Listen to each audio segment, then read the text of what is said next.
The three things that you need to do a development deal are a deal, a builder and or developer, and some money.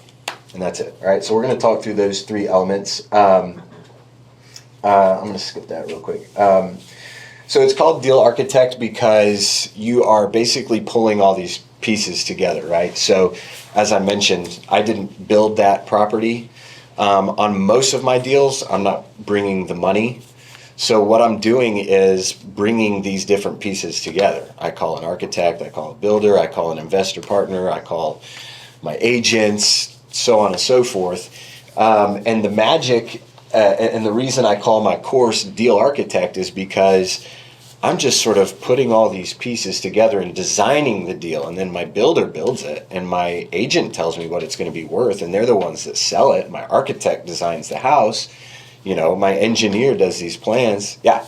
Might be jumping ahead, but how do you find that good builder that's going to actually do a good job and a good architect and all that kind of stuff? Like, how do you build a good team? So I that's in here, and we'll get to it. Is that fair? Yeah. Okay. So I won't not answer that, and that is a crucial question. So the magic is, like, I just call the right people and have built relationships with people who will take my call, and they know I'm serious, so I'm not wasting their time. And I still do that like 7 days a week. No, that's not true. I don't work on the weekends anymore. 5 days a week I do that. So you're basically designing and pulling together the pieces of the deal. So I define a deal as anything you can buy at a price that leaves you room for profit. So we know that as like ARV, right? You mentioned a home builder. Are you primarily building single-family homes or subdivisions? Or? I'm not doing any true subdivisions. The biggest thing I have right now is like 10 townhouses. A lot of singles, ones, twos, fours. I've got a 5 and a 10, in that range. I would do a subdivision, and frankly, it would not change any of the principles that we're going to talk about. I got like 4 other questions, but I don't. Yeah. Okay. Well, if I don't get them, if I don't talk about them, hang on to them and we'll answer them. But I'll hold. Okay. So that's a deal. Is just whether it's a knockdown or a raw piece of dirt, whether it's going to be a piece of dirt that I build 40 houses on or one, am I buying this dirt at a price that I can make a profit on? Even if it's a knockdown, well, all that is a line item for demo. Bottom line is that I buy it at an amount that once I do all this stuff, there's profit left. All right. We talked about the ARV is the other version of that. So this is the pro forma I use, and this is what's key to know. It is a kindergarten level math problem. Only addition and subtraction. And when I'm doing a longer talk, I'll sort of explain each item, but here's the bottom line. Your lot cost, or let's call it your lot purchase price, that's the answer to the problem. Okay, so what I mean is, the rest of this stuff you're going to go through and tally it up, and it's going to tell you what you can pay for your lot. So we've got our build cost, we've got our build fee. If we're going to pay the builder, a lot of the time I was paying this guy $22,500. I charge $25 to $40 depending on what I'm building. Carrying costs, closing costs, commissions, etc. Then I've got my sales price. Your sales price and your build costs are a little bit connected. If I'm going to build something cheaper, it's probably smaller and my sales price goes down. So those kind of play with each other. But once you do all that, you decide how much you need to make. So I want to make, my target right now is I try to make 75 on each unit, each house. All right, depending on the size. If it's a bigger thing, then I need more money. But so then I can go, all right, if I've got all these numbers, what can I pay for the lot that this is at least 75? On this little pro forma, if I paid 110, I was going to make 70 per house. So if I wanted to make 75, then I'll drop my offer price to 105, right? And so that lot cost is the answer to the question. So your variables are your build cost, your sales price, your profit, and those will give you the solution, which is your lot cost or what you can offer for that lot. Would you mind if I took a picture of that? Not at all. There's a fee for that, though. I won't. Yeah, I'll invoice you. Okay, yeah, send me that. Had you GC'd your own Yes. before? Well, so that is a newer part of my business. I've been doing that for a year and a half, 2 years Did now. you find it's worth it for the hassle? For me, yes. So my answer would be, So my background is construction. I run the crews. I'm a licensed contractor in Chattanooga. Yeah. So that's my idea moving forward. yeah. Is I'll be the actual one building the house as well. Right. So, So I'm doing that now. so if you already have those skills, it's definitely worth it to not have to source that out. Yeah, I think it depends on what your goals are. So for me, my goals were to scale this to a certain size. And so you guys are probably familiar with Jake and Gino. So they put this book out. It was like the honeybee something. Yeah. It was about vertical integration. Yeah. And the principle is to figure out how you can expand your business next. Like, what are you spending the most on? So I could go out and buy a lumber company because I spend a lot on lumber. I could go X, Y, and Z. So I looked at, like, man, I lack control over my build timeline. I lack control over my build budget. And I'm paying, at one point, I paid my builder like $250,000. I'm like, interesting. So if I hired a project manager for $100,000 to cover that many units, which is very realistic, I get more control over my budget, more control over my timeline, and I pocket 150. So that's why it made sense for me. But it made sense for me because of the goal for the size of my company and because I knew that I was going to bring on a project manager. So I'm not boots on the ground every single day. I'm pretty involved, but I'm So not. would you recommend, if I've already got all that in place, to Hell yeah. Just I mean, handle it. I think the real answer is that it depends on a lot, but probably, yeah, most likely. All right, so where to find a deal? I'm going to have to cruise through some of this because I don't want to go over time too much, but prospecting, the MLS, everybody says there's no deals on the MLS. That Instagram video was about an MLS deal, just so you know. Mailers and marketing. I mean, those of you who are in the investment world and you're familiar with wholesaling, a lot of the front end of wholesale work is the same kind of front end that I look to do for mine. I'm just not trying to flip a contract. I'm trying to build buildings. So other agents, your sphere, wholesalers. So you found a deal. What do you do? Let's pause. Any questions first about deal evaluation, finding deals? I'm kind of moving through that fast, but I just want to make sure we get to everything and I don't go over time.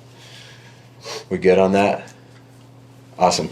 I will emphasize that I have not done a ton of like wholesale style mailers, callers. I've tried that, and the most profitable work I've done in terms of lead gen for my company has all been relationships. I've gotten 95% of my deals through agents and other people in the business, not through wholesaler style. Now, I don't think I do that well, so somebody else might find that to be really profitable. But I sort of say that to say you don't have to do that activity to fill your pipeline with deals. have you had more luck with empty lots or teardowns? It's a pretty even mix, yeah. Just find out where you can get it right now. Yeah, to a degree. Now my pipeline is so robust that I'm turning stuff away, so I'm getting pickier on geography. But I don't really care if it's a knockdown or not. I've got a demo company that I'll pay them $10,000 and it's gone, and now it's an empty lot. So it's kind of, I just work it into my construction costs. I assume it's fair to say that, like, building your pipeline through relationships is kind of a slow process, or? Yeah. Yeah. Yes. Now, I had the benefit of having been in real estate for a long time. And then it was probably 2 years of me slowly building this up while I was still working as an agent. So there wasn't an urgency of like, I got to find something now or my family's going to starve. I still had a great day job rocking and rolling. My business partner, Alex, knew that it was just a really beautiful situation. I mean, he knew I was going and basically was like, I'll keep you as long as you'll stay. It was really awesome. You had a lot of people that you could ask questions to. For sure. Now, what I will say is, if you're sitting here thinking, I don't have a lot of people I can ask questions to, I will tell you till I'm blue in the face, that's a solvable problem. So I had a lot of people I could ask certain questions to, and then I had other areas where I didn't have somebody, and I did go out and tap my network and ask around. I mean, I don't really have a crawl space person. And frankly, Got a card for you. I was going to say, like, what I would do tomorrow if I had that problem is I would call them and I'd say, hey, who is the guy in that class? Can you connect me with him? And then I'd call him. And you'd take my call because of the relationship, right? So, yeah, I'll grab that. There you go. So, even that, we're not buddies, but I have relationships that connect me to you, and they give me credibility to the degree that you're at least going to have a phone conversation with me and take me seriously, right? And to Jana's point, way at the very beginning, I try to stay really, really contribution and generosity based, knowing that I'm going to receive that on occasion as well. So you call me asking about something on a development deal, I'm just going to tell you. And I may never get anything directly from you for that for the rest of my life. I just know that generosity just seems to work that way. And so far, it has absolutely proven to be true. Where's a good place to make these connections? I'm a contractor. I don't know anything about this world, but I'm trying to get into it. Yeah. Like, where would I go to network? So let's get to that. That's in here. Let's do that. Here. So part of the answer is real estate. Probably the biggest part of the answer is real estate meetups, real estate groups, the RIN, Real Estate Investors in Nashville. Like, I still hop on there and we'll say, who's got a good, flooring installer that they really like? And I'll get 3 or 4 phone numbers, and they're usually pretty solid because people are recommending them. So, all right. So builder or developer. So we're going to answer that question in a second. So builder or developer, just to clarify the difference. When I bought that house from the video, I was the developer. I didn't build it, so I paid my builder a flat fee to build for me. He had no equity in the deal. He didn't own it. He had no upside. He also had no risk. I paid him $22,500 on that one, regardless of what happened. And the way ours is structured, he's really not on the hook. He's high integrity, but he's not on the hook if the lumber went up. That happened on that one, and our budget got blown up a little bit, and that's on me, not him. So he has no risk. He also doesn't get any of that upside, right? So builder is service industry if it's structured that way. I've also done a deal with that guy where we were 50-50 partners, and that was a different structure. So developer is the money. I look at it as labor and capital, if you're familiar with that general concept. So the builder is labor, the developer is capital, and for me now with my company, it's technically 2 separate companies for accounting reasons, but I'm both now. So I'm going to skip that. Let's see. Where can you find a builder or developer? And I think this would apply to any of the other connections. I think the answers are about the same. Specifically for builders, if you don't have a good one, call signs in front of houses that, particularly if you drive past a clean job site where it looks like this is being run well. And I will tell you that some of mine depends on the day. Some days you would drive by mine and be like, this guy's a scrub. That happens sometimes. So call signs in front of new construction homes.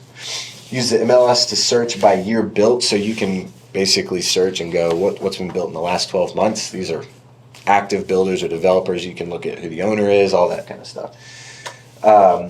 Asking other agents, asking other investors, use your network, Facebook posts. Almost every connection that I have has come from either posting on a real estate group or calling friends. I mean, almost every single meaningful, helpful connection that I've needed to make has just come straight from calling and asking around. I just don't think it used to feel so much more complicated and daunting than that, and now I just don't even waste time with, you get credible people. I know that if Brian's saying to call you, I know what your character probably is. I know the quality of your work, etc. If I'm going to Google, who knows? It might go great. It could be a disaster. RIN, for those of you who are local real estate investors in Nashville, is a very, very active group.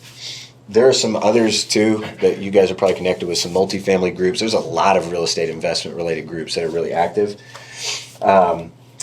This room of people. All right. Yep.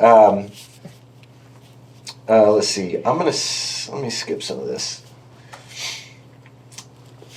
Does that answer your question decently? Mm-hmm. I don't think I could probably think of every option, but I think So that what's the start? I think like yeah, I think your phone is like that's the answer. It's just like it's amazing. I think I'm 2 phone calls away from almost anybody I could ever need right now. Maybe 1 for a lot of them, and a couple of them maybe it's like 2 degrees of separation. But any questions about that? I have a question. Yes, sir. Have you done anything with the hub development, like to try to get money to build something? Sorry, rephrase that. I'm not sure. I So understand. I'm looking at 3.5 acres right now. Uh-huh. And they told me, well, you can only build 10 units in that space. Yeah. But they say you can also go and try to get along with hub, which is the urban development. And Oh, with HUD. Okay. right, but they're also telling me that it's going to be hard because it's money from the government, and normally it takes longer to, for them to release the money. And Yeah. Have you done anything like that? Unfortunately, no. So I'm not going to be very helpful on that one. I haven't tried to do anything with HUD. Everything I've done, I don't even think there's an exception. Every single one I've done has just been sort of a commercial construction loan through local lenders. So, and a couple hard money private things, but everything's really just been sort of standard, commercial lenders. So, I'm sorry I don't have a good answer on that one. All right, let's talk about money. That's pretty funny. Thank you. I mean, that's Yeah, I mean, when, Tommy and Drew are like that most days. Today's, they're a little off, but, yeah, but other than that, that's how they dress. Down for today. Have y'all seen that episode? Yeah. It's from 30 Rock. It's really funny. It's ridiculous. Okay. How do we sell a deal to our builders and developers? That is more for agents. So I'm going to skip that just in the interest of time. You guys are familiar with this principle, and I'm going to emphasize it more. So the money is absolutely made on the buy. My build cost is fairly fixed. I mean, things can go wrong, but to a degree, it's predictable and fixed. Especially if I put in a cushion, which I do, then even when things go wrong, the cushion absorbs that, and I had it in my build cost. My closing costs are fairly fixed. My commissions are going to be somewhat fixed. I mean, we have an idea of what things will sell for. Particularly in new construction, I think it's even easier than, say, a renovation or a flip. So what's variable is that purchase price we talked about, right? And that's where my money is made. I always tell my kids, if you walk down the street and you asked, Mr. Jones, if you can mow his lawn for $1,000, and he says yes, you're already going to be excited even before you mow the lawn, because you're going to mow the lawn. So you've won on the front side. Like that's where the money's made, is you got him to agree to this deal. And so for me, the offer I have out right now, I know that I win if they accept it. Like, I already know. I've built in cushions on my build cost. I've built in this particular case, because of where we're at, I've built in room for prices to drop even more. So I know for sure that if they accept this offer of $565 right now, like, I can go ahead and pop the champagne. I won. I'm gonna build the houses, right? I'm gonna mow Mr. Jones's lawn. It's just a matter of the passage of time. So, let's see. So, man, some of this is for agents, but potential ways to fund a deal. So obviously just a commercial loan. You can use a partner. So just like any other real estate investing, this is just wide open for creative deal structure and for OPM, other people's money, right? My first deals, I did not have a significant bankroll. I had to partner to get cash and to get co-signers to get some momentum going. You can use a partner to co-sign the loan if you need to, which I did. You can have the partner guarantee the loan themselves, which I have done a bunch of that now. You can raise a fund. You can use non-traditional private financing, hard money, that type of thing. I did my first 40 deals with basic partnership. I've got a deal, Brian's got money. I'm like, you bring the money, I'll oversee it. We'll split the profit 50-50. You co-sign the loan. He writes me a check. I do a bunch of work. I give him a bigger check back at the end. That's how I did my first 40 or so projects, a little more. Moving forward, my intention is to do general loan funds, so flat rate funds and stuff like that. By the way, I'm always open to talking to investors. I think the more important thing is how do you attract money? So why would Brian invest his hard-earned money with me? Why would I put my money into your syndication? Right? I'm sure there's a good answer. There should be.